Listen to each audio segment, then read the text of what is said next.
Hi everyone, Mon here, Intuitive Soul Savant. Welcome to the channel. We've got a big week this week and I'm going to be discussing all the transits that are going on, but I'm going to start a little differently this week. I'm going to talk about the energies, okay? So if you're just starting to learn astrology, I'm going to start with you guys, just so you know what the energies of the astrology this week and the stellium in Aries. So I've got my red dress on, red for Aries. Mars rules the sign Aries and the color is red and the number is 9, all right? So I've got a list of I've got two lists. So I've got a list of the actual transits and I've got a list of the energies that we will find when so many planets are going to be in Aries. A lot of astrologers have recorded that they've never seen such a stellium.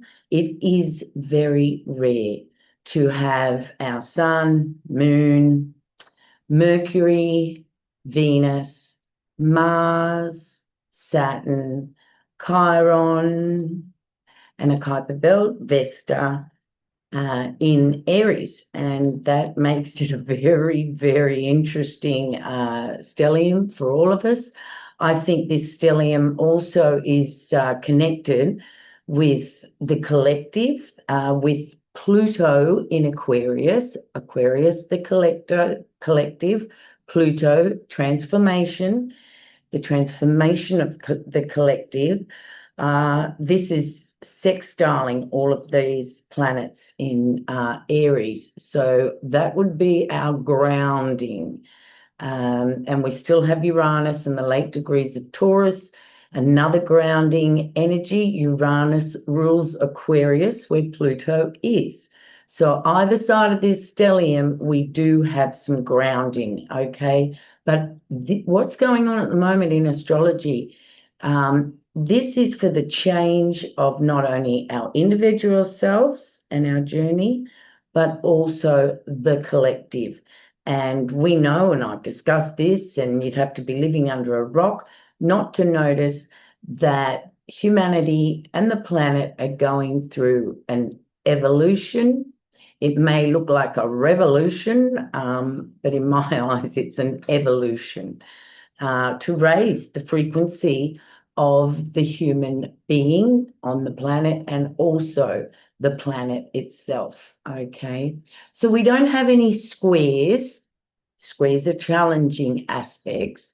We have sextiles and conjunctions, and that's it, sextiles and conjunctions this week. So there is no squares.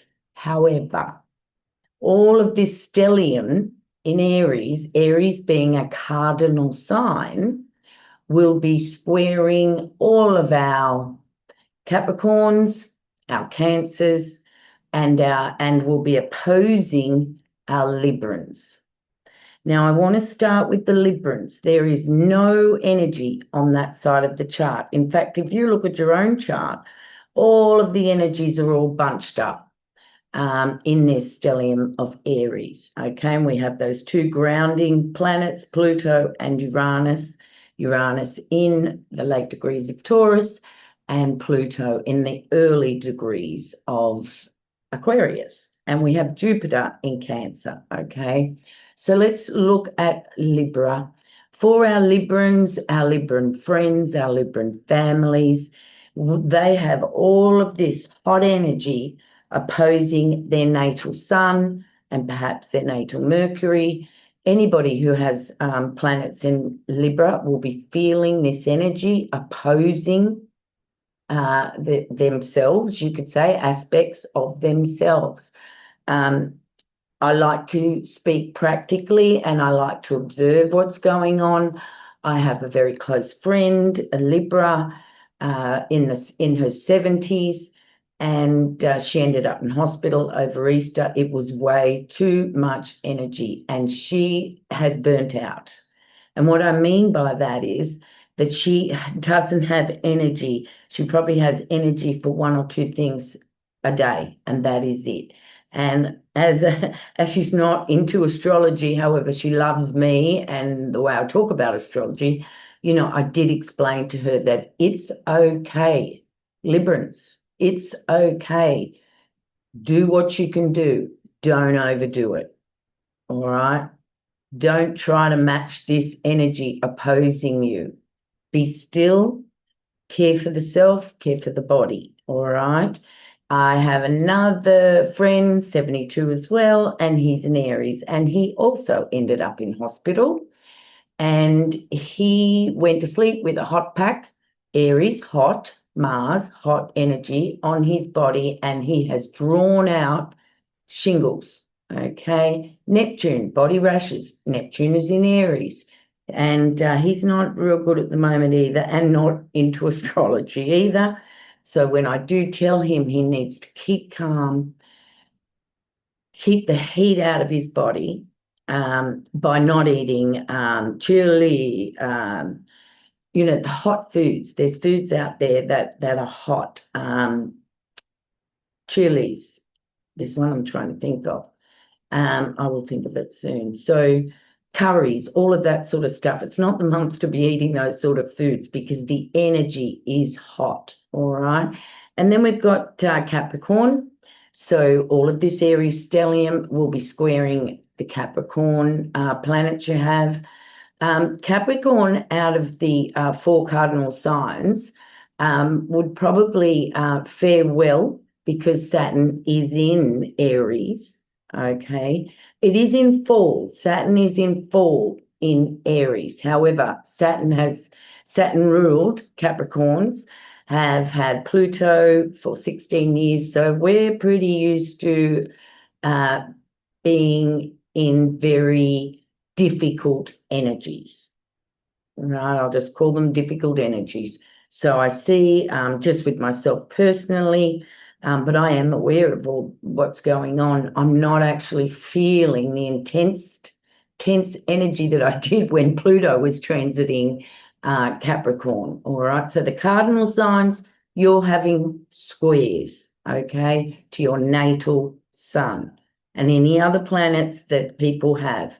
If you have planets in cardinal signs, you will be feeling the square, okay? So just take that into account.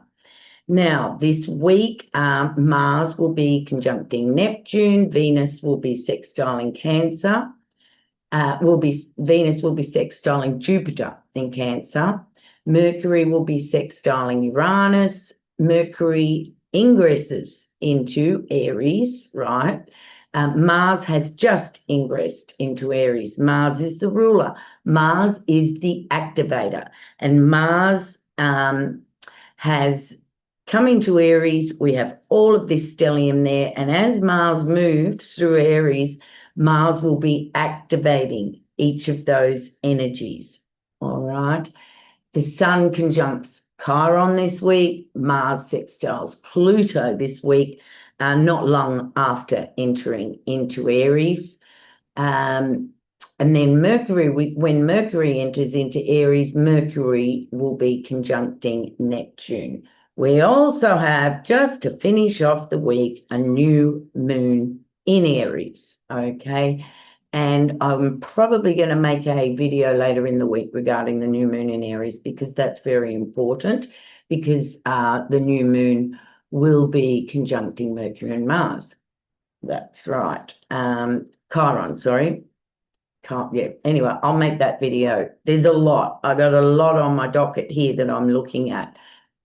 So just more of the practical energy of having this stellium, and it's this week. It is a big, big week. After these personal planets move forward, the rest of the year doesn't look too bad. We have some big changes happening. Uranus moving into Gemini. Jupiter will be moving into Leo. But, you know, this is huge. This is huge energy. To have 2 people in my vicinity end up in hospital because they are unawares of this energy and how to deal with it, you know, is very much in my face. Now, Neptune is in Aries and will be there 15 odd years. And Neptune is starting a new cycle. Neptune and Saturn have started new cycles together when they conjunct at 0 degrees of Aries. So with Neptune, I've been experiencing, because I like to talk about the real stuff that's actually happening, is dreams. And this is all going on in my 9th house, all right, of overseas travel. I have been dreaming every night about being overseas, travel, suitcases, issues with different things, visas, okay? So Neptune, with all this activation around Neptune, right, Neptune being the dreamer, dreaming energy, you may be experiencing dreams. The energy is behind your dreams. It's also important. We're coming into autumn, but it's still very hot here in Australia, unusually hot here in Australia. So I advise to keep your body temperature cool, okay? Overheating is your body temperature isn't going to work for you. Hence, my friend with a hot pack falling asleep of a night and it drawing out shingles all across his torso. So Mercury will be conjuncting Neptune not long after entering Aries. That it will be in orb on Thursday this week. And so Mercury, the communicator, the mind, conjuncting Neptune, the dreams. Okay, so if you're having dreams, this is normal, all right? If you're into analysing your dreams, go ahead. I just know, okay, because I'm not a dreamer, I really dream. So when I do dream, I take note. And this week, every night, I've been dreaming. They haven't been bad dreams because I've been waking up through them and just wanting to go back to the dream, which is interesting. Now, with Aries, there's the shadow of Aries, the lower frequency of Aries, and Mars ruling Aries, Mars, the god of war, all right? So if we're hearing a lot about war, which I believe is going on, I detach myself from all of that information, only because I choose to care for my mind, Mercury, and my nervous system, all right, as an empath.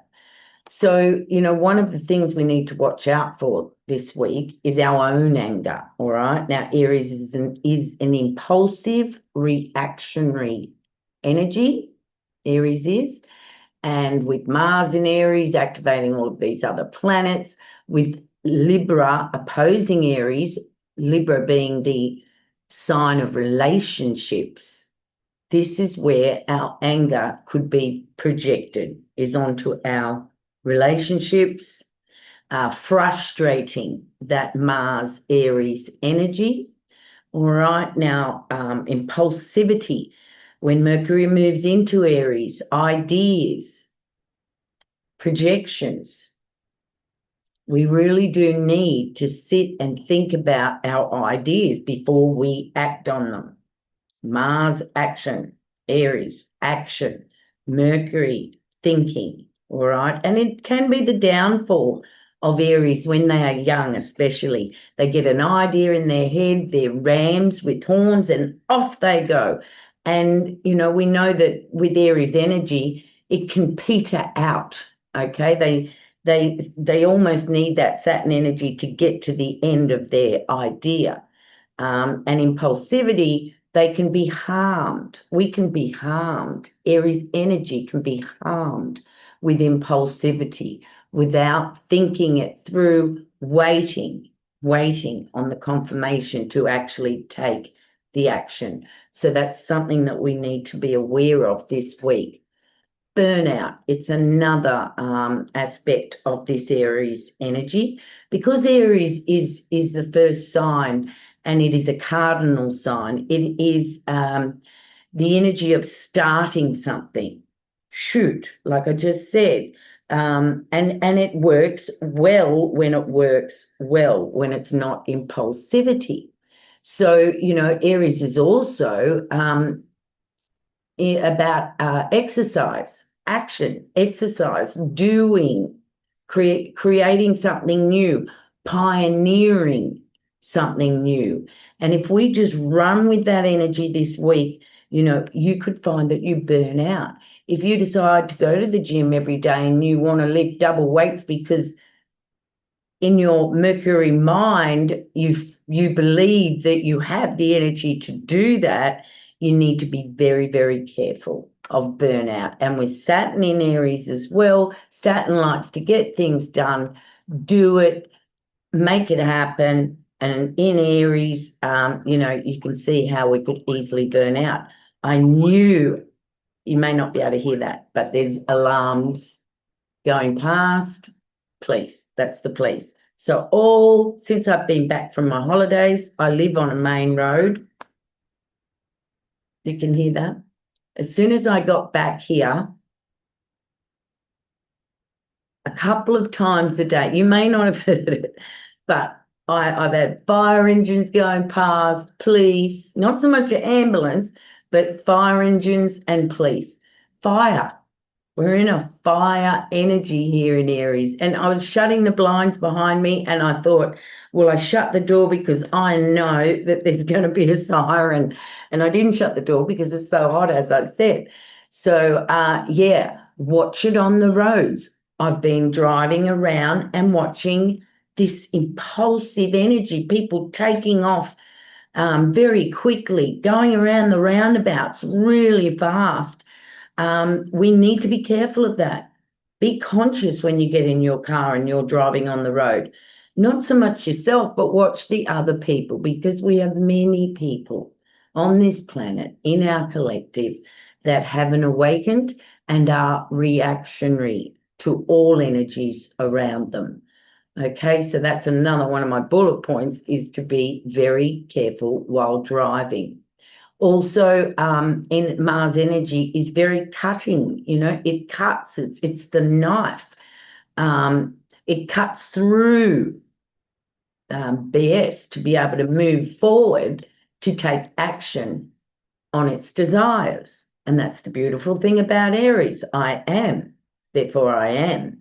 And they will look after themselves. Some call them selfish when they are young and maturing. It is all about them. Aries opposes the Libra, which is all about us in relationship, you and I. Whereas, Aries is me, which is a great thing. A lot of us need that Aries energy because we, especially as empaths and sensitives, we've lived a life of looking after everybody else and put ourselves last. So this is good for everybody, the collective, because when we can put ourselves first in a healthy manner and care for ourselves, look after ourselves, then we're looking after everybody, okay? But with an awareness that we are part of the collective, all right? I mentioned new starts. Yes, it is a time. It is a time to definitely think about what we're going to be starting. Remember, we have Jupiter ingressing into Leo mid-year, and we have Uranus still to ingress into Gemini. So this isn't the week, right, it should all start, okay? There's been a big lag, and we know there's been a big lag of energy in the last year, okay, with all of that Pisces energy finishing up, Saturn and Neptune finishing up in Pisces. So we were all at that point that, yes, we do want to start something new. Why can't we? Well, this is the week to start to get momentum. All right, don't get frustrated. Frustrated is a Saturn and Aries energy when it can't move. Right, so all of this is helping all of us in the collective. Now, if you're a meditator like myself, when Mercury ingresses into Aries, the mind, Mercury, you may find as well, you may not be able to sleep of an evening. If you're meditating, you might find it a little bit more challenging to keep the focus and intention and awareness on the breath. Okay, but keep going with the meditation. I mean, I made a mistake when I went away for 2 weeks and I stopped my meditating because I live in isolation, healthy isolation, and I went and spent time in a house with 4 other people, and I was quite excited about that because not that I get lonely, but when you're just in your own energy all the time, it's exciting to be in others' energy as well. However, I have learned a very big lesson that, I really do need to keep my meditation going when there's lots of action happening around me, because I will get burnt out. It's my meditation that fills me and my cup every day.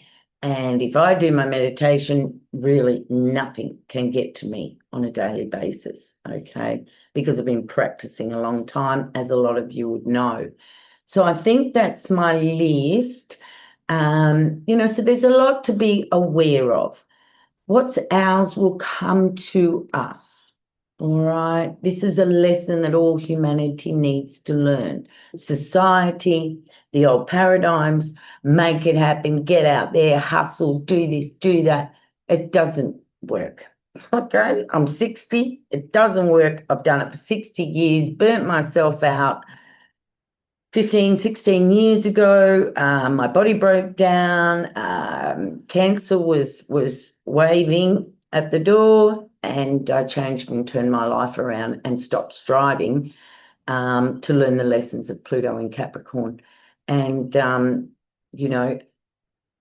I made stuff happen. I was very good at making stuff happen. I was a fabulous manifester, but I got burnt out. So, thy will, not my will. Okay, we are looked after here. We are protected. Yes, we take action. However, we take action when we're 100% sure to take the action. If it is meant for us, it will happen.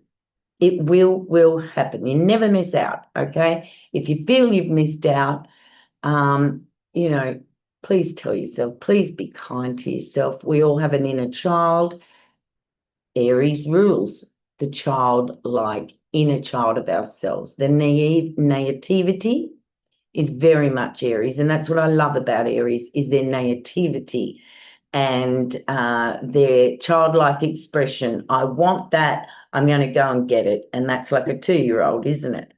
And then if we don't get it, we jump up and down and cry when we're 2-year-olds. And that is the lesson that Aries learns.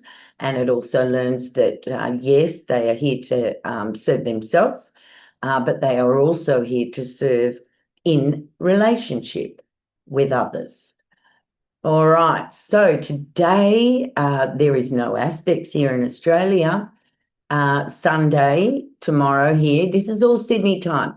Now, with time zones, if you're in the Northern Hemisphere, think 10, 11 hours. Google it. How far behind are you from Sydney time, Australian Standard Time? Okay, how many hours before the times I'm giving you? All right, because we're down under.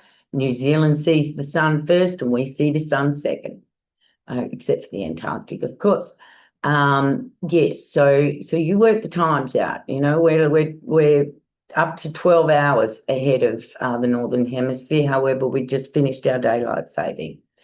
All right, so Sunday, the orb of Mars conjunct Neptune is in play, all right, as well as Venus in Taurus sextile Cancer, sextile Jupiter in Cancer. That is also in orb, that comes into orb on Sunday.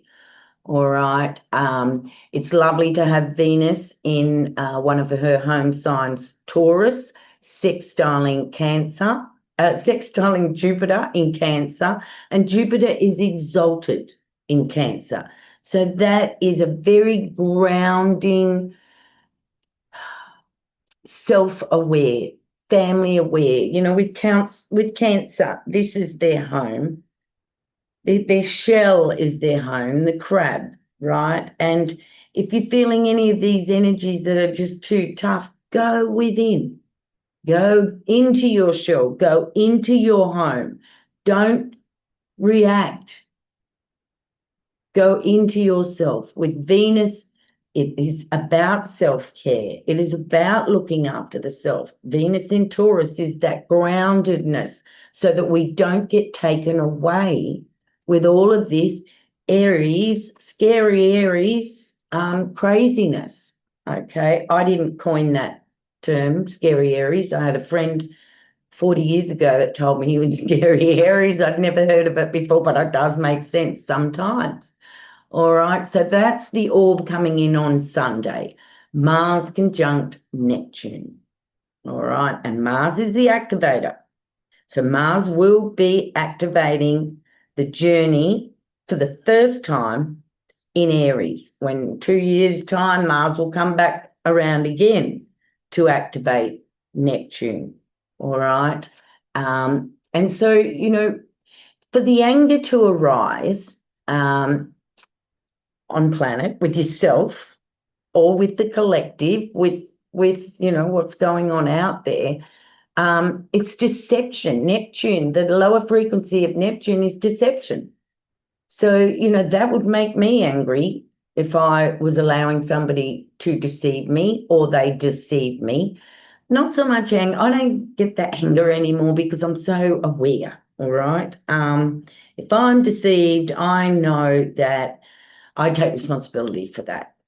I take responsibility for the deception, okay? Because that would mean that I had an outcome in mind, all right? And Buddhist philosophy, no, you know, stay away from the attachments to what you think should happen, all right?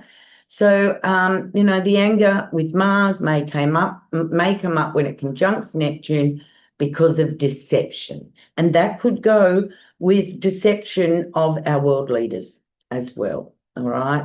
Now, those two, Mars conjunct Neptune, Venus square Jupiter, they're both exact on the 13th, the next day, Monday, okay, Monday the 13th.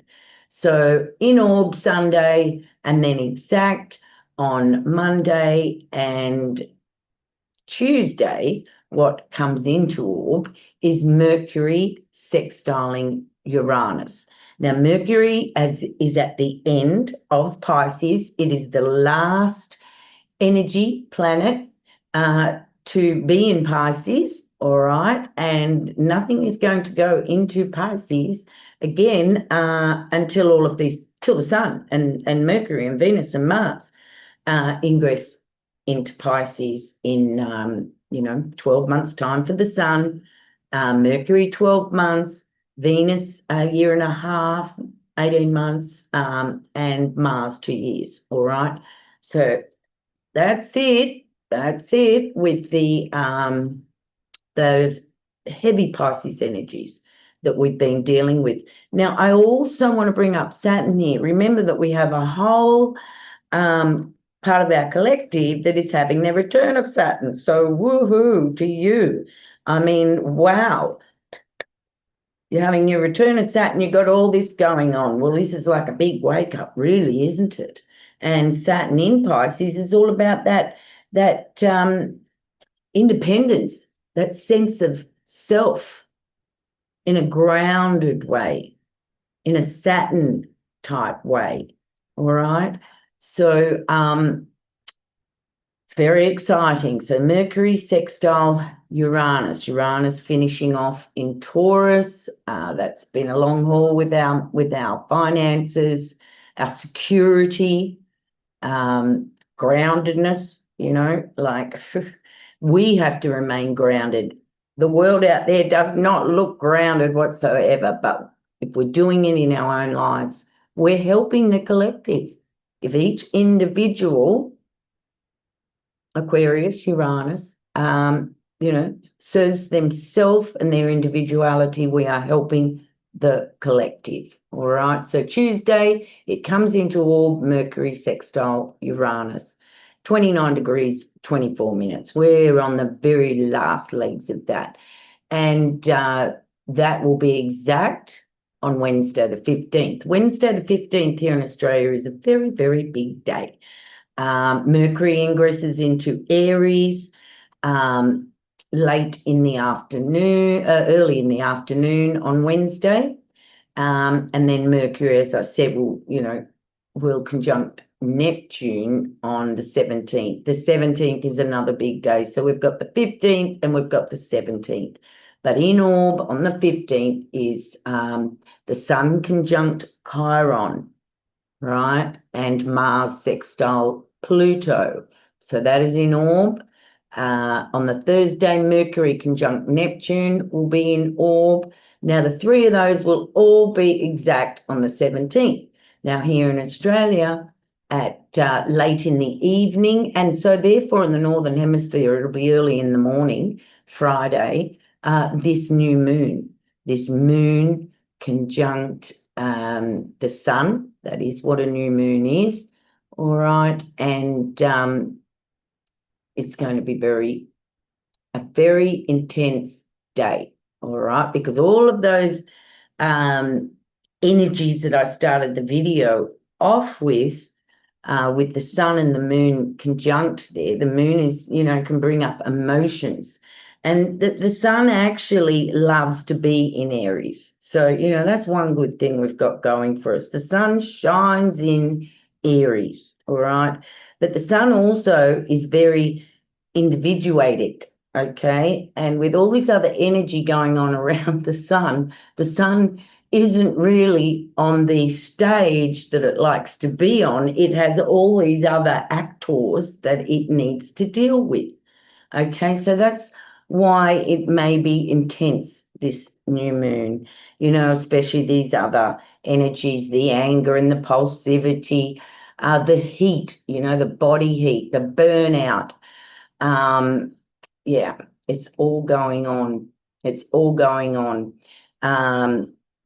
It's very important that we care for ourselves this week and take each other into account. Pluto in Aquarius, Uranus in Taurus, all right? So on the 17th, that new moon, late in the evening here in Australia, the Sun conjunct Chiron. Now, Chiron has been transiting through Aries, healing that energy of the self, our inner wounds. Chiron is the wounded healer. Our Aries self, our inner wounds, okay? And now with the Sun conjuncting, activating that Chiron, and then a new moon, right? So Chiron and Vesta, the Sun and the Moon will all be in conjunction with each other. So the other, that's Sun conjunct Chiron, Mars sextile Pluto, that's all exact on the 17th with the new moon. All right, so it's a big week. It's a big, big week. I live such a different life to many people I know. I stay in my own lane. I have a retrograde Venus in my chart. So I care. I now do self-care. My values, what's good for me, what helps me. And, being Saturn ruled, I've come to learn that what's mine will come to me. All right. As good as I am at making stuff happen, I'm too tired to hit the walls that you come across when you start making things happen. What's yours will come to you. It's been working for me. And I had to let go of that will. Oh, that's the other word. Will to will thy will, not Aries will. Okay. Aries can be very willful and want it their way, all right? But we need that Aries will, because when we know what is ours and where we need to take action, Mars Aries, then we need willpower to carry it out, don't we? Otherwise, we would become very complacent and, in a negative state of energy. So I hope I've gotten it all out that has been, moving around in my awareness. So I'm wishing you all well for this week and for this new moon. I'll be back next Saturday and we can sort of take a look. I'll keep observing what's going on because it's what's going on outside of myself that proves the astrology to me, And then when I've got people I'd really like to help with the astrology, like my two 72-year-old friends, all I could do was show them a chart, which would have looked like, double Dutch to them, and just showed them where all the planets were and showed them where their sun, their natal sun is. And my Libra friend was like, oh, wow. And I said, that's right. You ended up in hospital. You burnt your energy out. And, it's she just needs to do what she can do, like the rest of us. Do what energy you have on board to do, not what the mind's saying, not what the Mercury is saying, okay? Unless you are guided and the universe has moved towards that for you. Yes, take action by all means. But I'm going to wish you all luck. And I love you all and thank you for watching. I have another channel that I will put into the description box. And that is for people who, it's not about astrology, it's about evolving to the highest being that you can be. All right, enlightenment. All right. We're in the modern age now, and enlightenment is ours this lifetime, if that's what you desire. Okay, so love you all. Please pop a comment in. I answer all comments, and I'll see you next week. Namaste. Love you.